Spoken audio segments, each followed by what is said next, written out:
భర్త ఒక చక్కటి టీషర్ట్ కొనుక్కొచ్చాడు ఇంటికి. భర్త గారు ఒక చక్కటి టీషర్ట్ కొని ఇంటికి తీసుకొచ్చాడు. తీసుకొచ్చినప్పుడు భార్య అడిగింది. అంతకుముందు భర్త ఎంత కొన్నాడంటే షాప్లో 1000 రూపాయలు కొన్నాడు. భార్య అడిగింది, ఏమండి ఎంతండి? యథార్థంగా చెప్పాలిగా, చెప్పలా.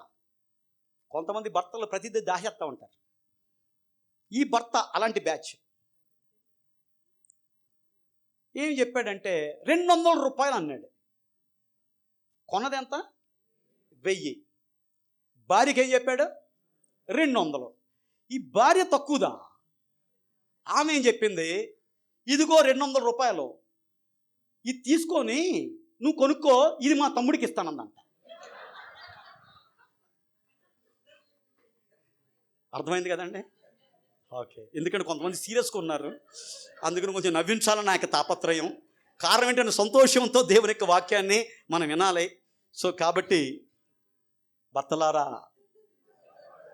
మీ భార్యల దగ్గర యథార్థత కలిగి ఉండండి. ఉన్నది ఉన్నట్టుగా తెలియచేయండి, లేకపోతే మీకే నష్టం. ఓకే. దేవుడు దయచేస్తున్న ఇక 2024లో మనము, మన కుటుంబాలు, మన సంఘాలు వర్ధిల్లాలంటే చేయవలసిన కార్యాలని మనము హోషేయ గ్రంథం 14వ అధ్యాయము మొదటి 7 వచనాల నుంచి మనం కొన్ని విషయాలు మనం ధ్యానం చేశాం. దాంట్లో మొదటిది హోషేయ గ్రంథం 14వ అధ్యాయము మొదటి వచనాన్ని మనం చూసినప్పుడు, నీ పాపము చేత నీవు కూలితివి కనుక నువ్వు దేవుని తట్టు నువ్వు తిరుగు. ఏంటండి? నిన్ను నన్ను కూల్చేది ఏది? పాపం. మనం అనుకుంటాం, వాడు నన్ను కూలుతున్నాడు, వీడు నన్ను కూలుతున్నాడు, వాడు వలన నేను వర్ధిల్లలేకపోతున్నాను. కానీ దేవుని వాక్యం చెబుతుంది, నీ పాపము నిన్ను కూల్చును. కాబట్టి మనము చేయుచున్న పాపమును మనం ఏం చేయాలి? అది కూల్చేదిగా ఉంటుంది కాబట్టి, మన కుటుంబాలను కూల్చేదిగా ఉంటుంది కాబట్టి, మన సంఘములను కూల్చేదిగా ఉంటుంది కాబట్టి మనం ఏం చేయాలి? ఆ పాపమును మన యొక్క జీవితాల్లో ఒప్పుకొని వాటిని ఏం చేయాలి? విడిచిపెట్టాలి. అప్పుడు దేవుడు ఏం చేస్తాడు? మనల్ని వర్ధిల్ల చేస్తాడు. అసూయ, పగ తీర్చుకునే స్వభావము నీలో ఉంటే నువ్వు పాపము నీలో ఉన్నట్టు. దాన్ని మనం ఏం చేయాలి? విడిచిపెట్టాలి. విడిచిపెట్టకుండా ఉంటే అది నీకే నష్టం. ఇంకా పాపం యొక్క డెఫినేషన్ బైబిల్లో మనం చూసినప్పుడు మనందరికీ తెలుసు. ఒకసారి జ్ఞాపకం చేసుకుందాం. ఆజ్ఞ అతిక్రమమే పాపం. అంటే దేవుడు చెప్పిన మాటను ఉల్లంఘించడం పాపం. ఆ పాపము నిన్ను కూల్చేస్తుంది. దేవుడు చెప్తున్నాడు, నువ్వు పరిశుద్ధుడిగా ఉండు, క్షేమము కలిగిన అనుకూల వచనం మాట్లాడు, నీ ప్రవర్తన ఇతరులకు ఆహ్లాదకరంగా ఉంచు, నా మహిమ నిమిత్తం ఇక లోకములో ఉండు. ఇవన్నీ దేవుని యొక్క మాటలు. ఇవన్నీ కూడా దేవుడు ఆజ్ఞలుగా మనకి ఇచ్చాడు. వీటిని ఉల్లంఘించినప్పుడు, వీటిని మనం పక్కకి పెట్టినప్పుడు పాపం మనలో ఉండి ఆ పాపం మనల్ని ఏం చేస్తుంది? కూలుస్తుంది. ఆ పాపం మనల్ని ఏం చేస్తుంది? వర్ధిల్లనివ్వదు. సకల దుర్నీతియు ఏంటండి? పాపం. లోకములో ఉన్న శరీరాశ, నేత్రాశ, జీవపడము, ఇవన్నీ కూడా ఏంటంటే దుష్టుని నుండి పుట్టినవి. ఈ దుష్టు నుండి పుట్టిన సకల దుర్నీతి ఏంటి? పాపం. అది నిన్ను కూలిస్తుంది. అది నిన్ను వర్ధిల్ల చేయకుండా ఇక లోకములో అది ఆపుతుంది. విశ్వాసం మూలము కానిదేదో పాపం. ఈ లోకములో నీతిమంతులుగా విశ్వాస మూలంగా జీవించాలి. నీతిమంతులు విశ్వాస మూలంగా జీవించును. పరిస్థితులు ఏ పరిస్థితుల్లో ఉన్నాయి కానీ విశ్వాసంతో మనం ముందుకు కొనసాగాలి. సింహము లాంటి పరిస్థితులు నీ దగ్గర ఉన్నప్పటికీ దానియేలు లాంటి విశ్వాసాన్ని మనం కలిగి ఉండాలి. అగ్నిగుండము లాంటి పరిస్థితులు మన చుట్టుముట్టు ఉన్నప్పటికీ కూడా షడ్రక్ మేషక్ అబేద్నెగోల యొక్క విశ్వాసాన్ని మనకి జీవితాల్లో కలిగి ఉండాలి. ఉరి కంబం సిద్ధపరచబడినప్పటికీ కూడా విశ్వాసముతో దేవుణ్ణి ప్రార్థించే మొర్దెకైగా మనకి జీవితాల్లో మనం ముందుకు కొనసాగాలి. ఎంతో బలిష్టమైన గొల్యాతు లాంటి సమస్య మన మధ్య ఉన్నప్పటికీ కూడా దావీదు లాంటి విశ్వాసాన్ని మనకి జీవితాల్లో ఏం చేయాలి? కలిగి ఉండాలి. విశ్వాసం మూలము కానిదేదో పాపం. అంటే విశ్వాసంతో ఉండవలసిన మనం అవిశ్వాసంతో జీవించడమే పాపం. ఆ పాపము నిన్ను నన్ను కూలుస్తుంది. ఇక లోకములో ఉన్న వారికి దేవుని ద్వారా ఇక లోకము నుంచి ప్రత్యేకించబడిన మనకున్న తారతమ్యం వ్యత్యాసం ఏంటో తెలుసా అండి? వాళ్లకు విశ్వాసము లేదు, మనకు విశ్వాసమున్నది. మనం విశ్వాసులుగా పిలువబడుతున్నాం. ఆ విశ్వాసమే మనల్ని నడిపిస్తుంది. We should walk by faith, not by sight. వెలి చూపు వలన కాక విశ్వాసం వలనే ఇక లోకములో మనము నడవాలి. కాబట్టి విశ్వాసం మూలము కానిది మనకి జీవితాల్లో మన కుటుంబాల్లో ఉంటే అది పాపం. ఆ పాపము నిన్ను కూలుస్తుంది. ఆ పాపము నీలో ఉంటే నువ్వు వర్ధిల్లలే. ఇక 2024లో నువ్వు నేను మన కుటుంబాలు వర్ధిల్లాలంటే పాపం మనకి జీవితాల్లో లేకుండా మనము జాగ్రత్తగా ఉండాలి. మేలు చేయనెరిగియో అలాగు చేయని వానికి ఏంటి? పాపం. ఇది మేలని నీకు తెలుసు. అలా చేయకుండా నువ్వు ఉన్నట్లయితే కీడు కూడా చేయగలను. మేలు చేయనెరిగియో అలాగు నువ్వు చేయకుండా ఉన్నట్లయితే నువ్వు పాపం చేస్తున్నట్టు. ఆలోచించేద్దాం. దేవుని యొక్క వాక్యం ఎలాంటిది? ఇష్టం వచ్చినట్లు ఈ లోకంలో ప్రవర్తించేదానికి దేవుని యొక్క వాక్యం వదలదు నిన్ను. అందుకనే యేసయ్య చెప్తున్న నా మార్గము ఇరుకైనది, దాంట్లో ప్రవేశించేవారు కొంతమందే. నువ్వు అనుకున్నది చేయాలంటే ఈ మార్గం నీకు సెట్ అవ్వదు, ఫిట్ అవ్వదు.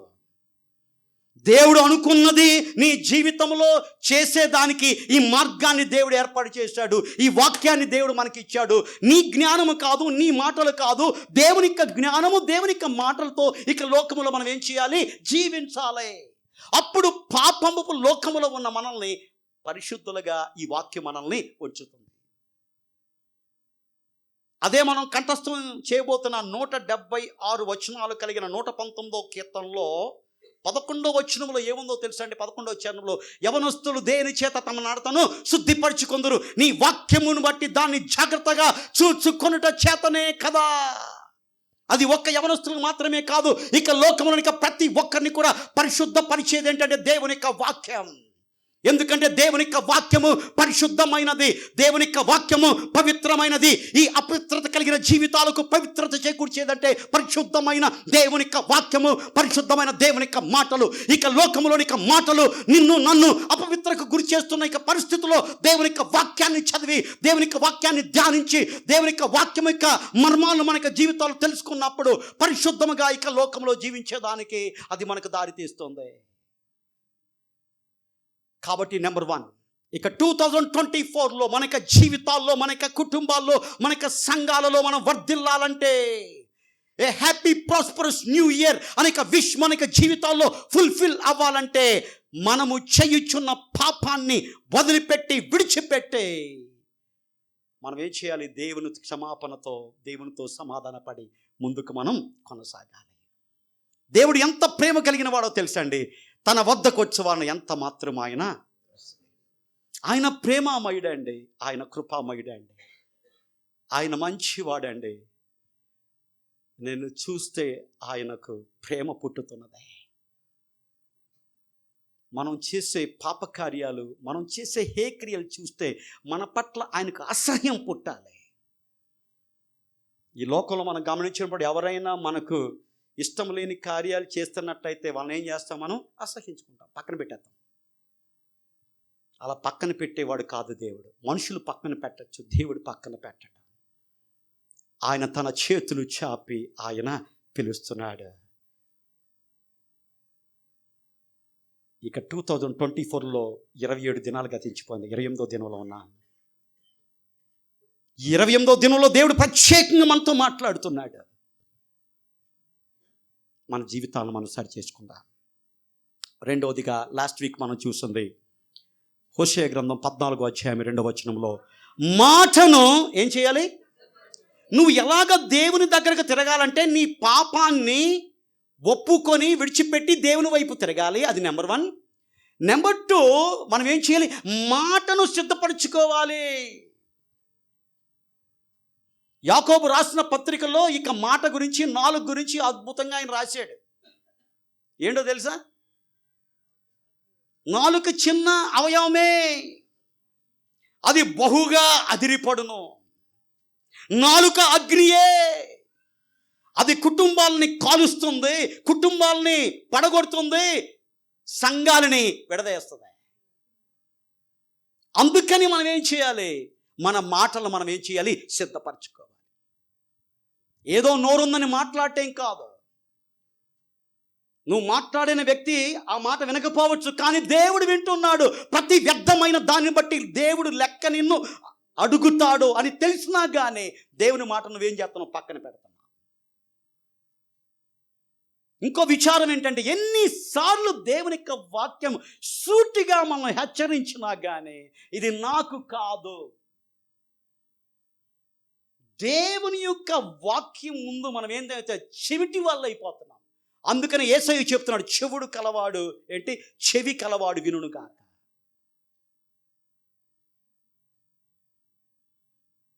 మాటలు మనం సిద్ధపరచుకుందాం. ఎగ్జాంపుల్ మనం చూసాం. ఎవరు? తప్పిపోయిన కుమారుడు మాటను సిద్ధపరచుకున్నాడు. తండ్రి, నీ కుమారుడు అనిపించేదానికి నాకు అర్హత లేదు. ఒకప్పుడు స్థితి ఏంటి? తండ్రిని ఏం చేశాడు? విసర్జించాడు. తండ్రి పైన ఎదురు తిరిగాడు. తండ్రి ఆస్తిని ఏం చేశాడు? లాక్కున్నాడు. తండ్రికి కన్నీరు రప్పించాడు. కానీ ఒకరోజు వచ్చింది, మనసు మార్చుకున్నాడు, దేవుని వైపు తిరిగాడు. వెంటనే ఏం చేశాడు? మాటను సిద్ధపరచుకున్నాడు. నా తండ్రి దగ్గరికి వెళ్తాను, ఈ మాటలు చెబుతాను. నేనేమని చెప్తాను? నేను తండ్రికి విరోధంగా పాపం చేశా. నీ కుమారుడు అనిపించేదానికి నాకు యోగ్యత లేదు. నా నీ కూలివాడులో ఒక్కడగా నువ్వు నన్ను ఉంచుకో. సిద్ధపడ్డాడు, వచ్చాడండి. ఆ మాట మాట్లాడా? లేదండి. తండ్రి ప్రేమ ఎలాంటిదంటే, దూరం నుంచే తన కుమారుడిని చూశాడు. భయంకరమైన పరిస్థితిలో ఉన్నాడు, కంపు కొడుతున్నాడు, దుర్వాసన వస్తుంది. అయినా కానీ మెడపైన పట్టుకొని ముద్దు పెట్టుకున్నాడు. ప్రశస్త వస్త్రాన్ని తొలగించాడు, బంగారు ఉంగరాన్ని తొలగించాడు. ఈ నా కుమారుడు చనిపోయి బతికాడు, ఈయన బట్టి నేను ఆనందిస్తున్నానని చెప్పి ఆ యొక్క కుమారుని బట్టి విందు చేసి ఏం చేశాడు? సంతోషించాడు. నీ జీవితంలో మాటను సిద్ధపరచుకున్నట్లయితే దేవుడు ఏం చేస్తాడంటే సంతోషిస్తాడు. నీ మాటను బట్టి దేవుణ్ణి సంతోషించే మాటగా ఉండాలని నీ యొక్క మాటలను ఏం చేయాలి? సిద్ధపరచుకో. ఇష్టం వచ్చినట్లు నువ్వు మాట్లాడేదానికి, అందుకనే మీ మాటలు ఎలాగుండాలి? విస్తారమైన మాటల్లో దోషం ఉండక మానదో. అందుకని లోకములో ఉన్నప్పుడు తగు మాత్రం మాట్లాడదాం. ఎంత మాట్లాడాలో అంతే మాట్లాడదాం. మాట్లాడుటకు నిదానించాలి, వినుటకు వేగిరపడాలి, కోపపడేదానికి నిదానించాలి. ఈ 3 లక్షణాలు నీలో ఉన్నప్పుడు నువ్వు దేవుని వైపు తిరిగినట్లు. నువ్వు దేవుని వైపు తిరిగినట్లయితే దేవుని యొక్క ఆశీర్వాదం మన యొక్క జీవితాల్లో దేవుడు దాచేస్తాడు. చర్చికి వస్తాం, క్రైస్తవులుగా పేరు పెట్టుకున్నాం, కానీ లోకం వాళ్ళు చేసిన పనులే మనం చేస్తామంట. లోకం వాళ్ళు ఎలాంటి ముచ్చట్లు పెట్టుకుంటారో మనమే అలాంటి ముచ్చట్లు పెట్టుకుంటాం. లోకం వాళ్ళు ఇద్దరు కలిస్తే మూడో వాడి గురించి మాట్లాడుకుంటారు. వీడి గురించి మాట్లాడి వాడి గురించి మాట్లాడితే బాగుపడతారు. కానీ వీళ్ళు ఎవరు తెలుసా? మూడో వాడి గురించి ఎప్పుడు మాట్లాడతారు. జాగ్రత్త. మాటలను మనం ఏం చేయాలి? సిద్ధపరచుకోవాలని లాస్ట్ వీక్ మనం చూసాం. తర్వాత అదే వచనం మనం చూసినప్పుడు మన పెదవులో దేవునికి ఏం చేయాలి? బలులు కాదు అర్పించడం. దేవుడు అడుగుతున్నాడు, నీ పెదవులు నాకు బలిగా అర్పించో. ఈ పెదవులు దేవుని పెదవులుగా అయిపోవాలి. దేవుని పెదవులుగా అవ్వాలంటే పరిశుద్ధాత్మనికి అగ్ని చేత నీ పెదవులు కాల్చబడాలి. ఈ పరిశుద్ధాత్మ అగ్ని చేత నీ పెదవులు కాల్చబడినప్పుడు నీ పెదవులు పవిత్రమైన పెదవులుగా మారిపోతాయి. అప్పుడు పవిత్రమైన మాటలు నీ నోట్లోంచి బయటికి వస్తాయి.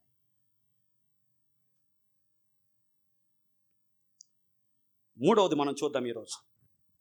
హోషేయ గ్రంథం 14:3 అశ్షూరుల చేత మేము రక్షణ పొందగోరము. దీని అర్థం ఏంటంటే మనుషులను నమ్ముకొని వారిని ఆశ్రయించి వారి యొక్క సహాయాన్ని మేము చూడము. ఇక 2024లో నువ్వు నేను జ్ఞాపకం చేసుకోవాల్సింది, యెహోవా వల్లనే మనకు సహాయము కలుగును. ఆయన భూమి ఆకాశములను సృజించిన గొప్ప దేవుడు, సర్వాధికారి, సర్వశక్తి కలిగిన దేవుడు. మనుషుల సహాయము వ్యర్థం. రాజులు నమ్ముకుంట కంటే యెహోవాను ఆశ్రయించుట ధన్యం. కాబట్టి మన యొక్క ప్రార్థన, మన యొక్క తీర్మానం ఏంటంటే, నువ్వు వర్ధిల్లాలంటే దేవుణ్ణి ఆశ్రయించు. నువ్వు నీ కుటుంబము దేవుని ద్వారా వర్ధించబడాలంటే ఆ ఆశ్రయ దుర్గమైన ఆయన్ని గట్టిగా పట్టుకో. ఆయన నీ జీవితంలో ప్రతిష్ఠించుకో. ఆయనను మాత్రమే నమ్ము. ఆయన యొక్క కాపుదల్లో నువ్వు ఉండు. అదే 91వ కీర్తన మనం ఏం చూస్తున్నాం? మహోన్నతిని చాటున నివసించువాడే, సర్వశక్తిని నీడను విశ్రమించువాడు. ఆయనే నా కోట, ఆయనే నా ఆశ్రయము, ఆయనే నమ్ముకొనదగిన దేవుడని నా యెహోవాను గురించి నేను చెప్పుచున్నాను. వేటకాని ఉరిలో నుంచి ఆయన నిన్ను. అబ్బబ్బా, ఎన్ని ఆశీర్వాదాలు ఉన్నాయి దాంట్లో. అతడు నన్ను ప్రేమించుచున్నాడు గనుక నేను అతన్ని తప్పించాను. అతడు నా నామమును ఎరిగిన వాడు గనుక నేను అతన్ని గణపరిచెదను. దీర్ఘాయువు చేత అతన్ని తృప్తిపరిచెదను. నా రక్షణ అతనికి చూపించెదను. ఎప్పుడో దేవుణ్ణి ఆశ్రయము కింద నువ్వు ఉన్నప్పుడు, దేవుడే నీకు దాగుచోటుగా నువ్వు ఉంచుకున్నప్పుడు, దేవుని యొక్క ప్రశస్తమైన రెక్కల నీడలో నువ్వు ఉన్నప్పుడు. కాబట్టి ఇక 2024లో మన యొక్క జీవితాల్లో ఒక బ్లెస్సెడ్ న్యూ ఇయర్గా ఉండాలంటే, మనుషులు నమ్ముకొని వారిని ఆశ్రయించకుండా, వారి యొక్క రక్షణను పొందకుండా, రక్షించే రక్షకుడైన యేసయ్యను మనం ఆశ్రయముగా మనం కలిగినప్పుడు మన యొక్క జీవితాల్లో మనం ఏం చేస్తాం? వర్ధిల్లుతాం. తర్వాత 4వ చదవండి, సేమ్ ఆ వచనంలోనే.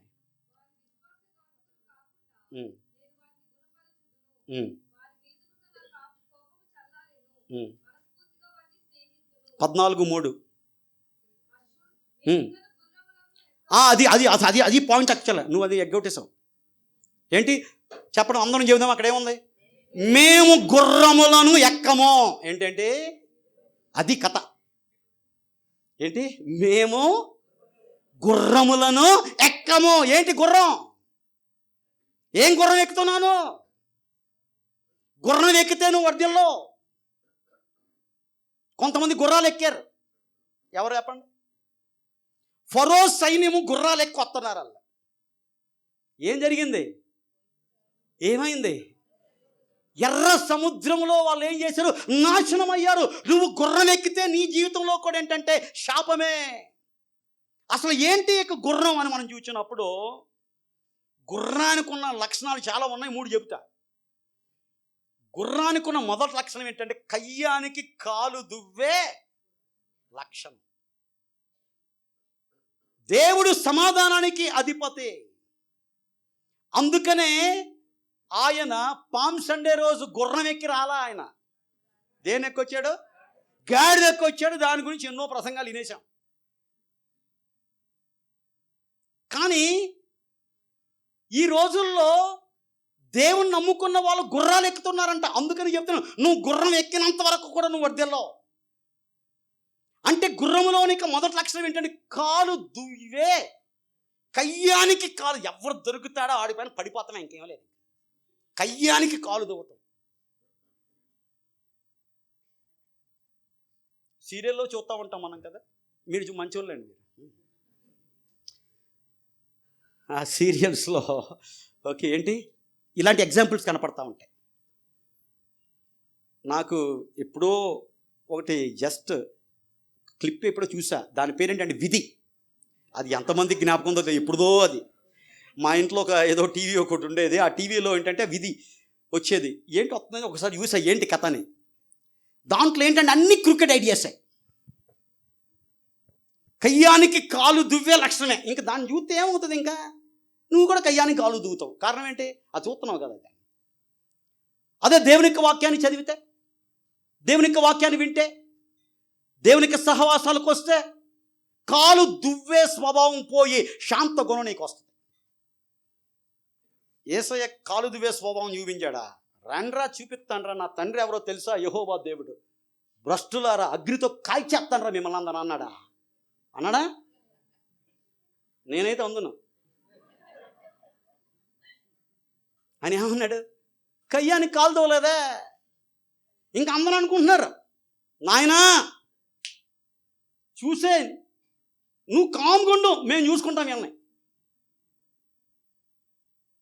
ఆకాశం నుంచి అగ్ని కురిపించేసి వీళ్ళని భస్మం చేసేస్తాం మేము. యేసయ్య అన్నాడు, బాబు కత్తి చేత పట్టుకుంటే కత్తితోనే నువ్వే నాశనం అవుతాడు. గొల్లియాతు కత్తి పట్టుకున్నాడు, వాడి కత్తి చేతనే వాడు చంపబడ్డాడు. అర్థమైందా? నీ కోపమే నీకు శత్రువు, నీ సమాధానమే నీకు అండ. కయ్యానికి కాలు దువ్వే స్వభావాన్ని వదిలిపెట్టో. నువ్వు కయ్యానికి కాలు దువ్వే లక్షణం నీలో ఉంటే గుర్రం ఎక్కినట్టే. అందుకని వాళ్ళు ఏం మేము గుర్రాలను ఎక్కము అంటే దాని అర్థం ఏంటి? మేము కయ్యానికి కాలు దువ్వము, మేము కొట్టాం, కాల్స్తే కొట్టించుకుంటాం. కొడతావా? కొట్టా. అలాగని చెప్పి మళ్ళా కొంతమంది ఉంటారు మరీ అతిగా అనమాట. కొట్టు కొట్టు కొట్టు, ఇంకా ఆడు కొట్టకుండా ఉంటాడు, లాగి చెబుతారు. అడగటంలో కూడా ఏంటంటే కొంచెం సౌమ్యాన్ని ప్రదర్శించాలి కదా. క్రీస్తు యేసు కలిగిన మనసు మనం కలిగి ఉండాలి. సో కాబట్టి కయ్యానికి కాలు దువ్వే స్వభావం ఏంటి? గుర్రం. కాబట్టి అది నీలో ఉంటే గుర్రం ఎక్కినట్లు ఈరోజే గుర్రం నుంచి దిగిపో. దిగితే ఏమవుతుంది? నీకు మేలు కలుగుద్ది. ఓకే. రెండోది మనం చూసినప్పుడు గుర్రానికి స్పీడ్ ఎక్కువ. అవునా కదా? తాబేలుకి గుర్రానికి పరుగు పందెం పెడితే గుర్రం గెలుస్తుంది కదా. గుర్రానికి స్పీడ్ ఎక్కువ, దాన్ని ఎలా లాగుతూ ఉంటే ఈరోజు సుధా రాలా అడిగితే చెబుతూ ఉంటా. గుర్రం గురించి పాఠమే చెప్పేస్తాడు ఆయన, ఎందుకంటే హార్స్ రైడింగ్ అకాడమీ నడిపిస్తున్నాడు. సో కాబట్టి ఆ గుర్రాన్ని ఎలా అంటే చాలు, రాని కూడా నేర్చుకున్నాడు ఆ గుర్రాన్ని స్వారీని. అది స్పీడ్, గుర్రానికి స్పీడ్ ఎక్కువ. ఏంటి దీంట్లో నుంచి నచ్చింది? గుర్రానికి దిగు అంటే ఏంటి? స్పీడ్ తగ్గించావు.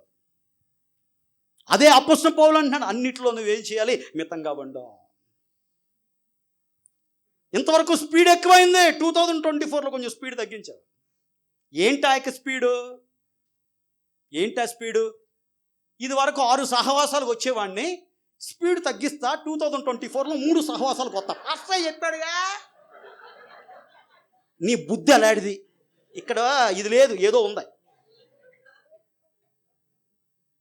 నేను చెప్పేది ఏంటంటే, దేవునికి అయిష్టమైన ఆ లక్షణాలు ఉంటే ఆ స్పీడ్ తగ్గించు. కోపం ఎక్కువ ఉందా? ఆ స్పీడ్ తగ్గించు, కోపం తగ్గించు. కాబట్టి మన యొక్క జీవితాల్లో యుద్ధానికి చిహ్నం ఏంటండి? గుర్రం. కాబట్టి ఇక నూతన సంవత్సరంలో గుర్రాన్ని దిగుదాం. అంటే కయ్యానికి కాలు దువ్వే లక్షణం నుంచి మనం దిగుదాం. యుద్ధం. కొంతమందికి ఏంటంటే యుద్ధమే కారణం ఏంటి? పాట పాడి నేర్చుకున్నారు కదా, యుద్ధము యెహోవాదే. ఆ పాట ఎక్కడ పాడాలి నువ్వు? ఎరికో గోడలు ఎదురైనా, ఎర్ర సముద్రము ఎదురైనా, అద్భుత దేవుడు మనకుండగా భయమేలా మనకింకా, యుద్ధము యెహోవాదే. అలాగే ఈ పక్కన చూసి దారా వస్తాయి యుద్ధం కదా, చూసుకుందామా. నేనేమనుకుంటున్నావు, అసలు ఏమనుకుంటున్నావు, నీ వ్యవహారం ఏంటి? ఆ యుద్ధం కాదు. అలాంటి ప్రవర్తన నీలో ఉంటే గుర్రం దిగా, యేసు నామములో యుద్ధం చేయకో. మనం నమ్ముకున్న దేవుడు సమాధానానికి అధిపతి. ఆయన యుద్ధ శూరుడైన యెహోవా. కానీ ఆయన ఏం చేస్తాడు? యుద్ధములను మాన్పువాడు. తర్వాత గుర్రానికి స్పీడ్ ఎక్కువ. కాబట్టి ఈ నూతన సంవత్సరంలో నీ మాటల స్పీడు, నీ కోపం స్పీడు ఏంటి, ఇంకా ఏ స్పీడ్ ఉన్నాయో నాకు తెలియదు, నీకు తెలుసా? ఆ స్పీడ్ కొంచెం తగ్గించి. ఇంతవరకు రెడ్ జోన్కి వచ్చేసింది, మీటర్ రెడ్కి వచ్చేసింది. అందుకని దేవుడు ఏమంటున్నాడు? ఈ మాటలు చెప్పమని చెప్పాడు నాతో. చెప్తున్నా, ఇంటే నీకు మేలు. అయ్యో పాస్టర్ ఇదే సొదకది ఎప్పుడు అనుకుంటే ఎవరికి నష్టం? నీకు నష్టం. కాబట్టి ఏం చేద్దాం? వినుట వలన విశ్వాసం కలుగుతుంది, వినుట వలన దేవునికి ఆశీర్వాదం కలుగుతుంది. కాబట్టి మన యొక్క జీవితాల్లో కయ్యానికి కాలు దువే స్వభావం, యుద్ధము చేయకుండా, తర్వాత మనకున్న ఈ లోకంలోని ఇతరుల వల్లే ఎక్కువగా స్పీడ్ కలగకుండా దైవిక విషయాల్లో స్పీడ్ కలిగి ఉందాం, లోక విషయాల్లో స్పీడ్ తగ్గిద్దాం. అప్పుడు ఈ 2024 మన యొక్క జీవితాల్లో ఎలాగుంటుందండి? ఒక అద్భుతమైన ఆశ్చర్యకరమైన సంవత్సరంగా ఉంటుంది. దేవుని యొక్క పరిచర్య తగ్గింపుతో చేయాలి. ఆల్రెడీ చెప్పాను, దేవుని యొక్క పరిచర్య అందరూ కలిసి చేయాలి, ఒక్కరు కాదు. దేవుని యొక్క సంఘం ఏంటంటే అందరూ కలిసి సమిష్టిగా చేసే ఒక అద్భుతమైన ఐక్యత సంఘములో ఉండాలి. నేనే కాదు, అందరూ ఇంపార్టెంటే, ప్రతి ఒక్కరు ఇంపార్టెంటే. ప్రతి ఒక్కరికి ఇవ్వాల్సిన మర్యాద మనం ఇవ్వాలి, ప్రతి ఒక్కరికి ఇవ్వాల్సిన గౌరవం మనం ఇవ్వాలి, ప్రతి ఒక్కరికి ఇవ్వాల్సిన ఆ యొక్క రెస్పెక్ట్ మనం ఇవ్వాలి. ప్రతి ఒక్కరూ నాకంటే యోగ్యుడు అని నేను అంచుకున్నప్పుడు మన యొక్క కుటుంబాల్లో, మన యొక్క మందిరంలో, మన యొక్క పనిచేసే ప్రదేశాల్లో ఏముంటుందండి? సఖ్యత కలిగి ఉంటుంది. కాబట్టి నేను లాస్ట్ దాంట్లో ఒక మీటింగ్లో చెప్పాను, నేను వరల్డ్ ఈజ్ డివైడెడ్.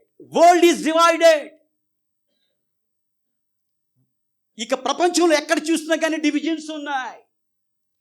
ఇలాంటి డివైడెడ్ వరల్డ్లో యునైటెడ్ చర్చ్ని దేవుడు దయచేశాడు. కాబట్టి చర్చ్ ఎలాగ ఉండాలంటే యునైటెడ్గా ఉండాలి ఈ డివైడెడ్ వరల్డ్లో.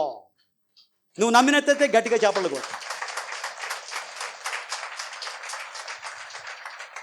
డివైడెడ్ చర్చ్ తర్వాత డివైడెడ్ వరల్డ్ని బాగు చేయలేదు. యునైటెడ్ చర్చ్ మాత్రమే డివైడెడ్ వరల్డ్ని ఏం చేస్తుంది? బాగు చేస్తుంది. కాబట్టి మనం ఏం చేద్దాం? యునైటెడ్గా మనం ఉందాం. క్రీస్తు కోసం మనం ఏం చేద్దాం? ఐక్యపరచబడదాం. నాకున్న ఆహాన్ని పక్కన పెడదాం, నా ఆలోచనలు పక్కన పెడదాం, దైవ ఆలోచనలకు ప్రాధాన్యత ఇచ్చినప్పుడు మనలో ఆత్మీయమైన ఐక్యత మనకు ఉంటుంది. ఐక్యత కావాలంటే ఏం చేయాలో తెలుసా అండి? ఒక బెల్లం ముక్క ఉందండి, ఒక 10 చీమలు ఉన్నాయి. ఓకే, ఆ 10 చీమలు ఆ బెల్లం ముక్కని తీసుకెళ్ళాలని ప్రయత్నం చేస్తున్నాయి, జరగల. ఇక 10 చీమలు వచ్చి తల్లి దగ్గరికి వచ్చినాయి.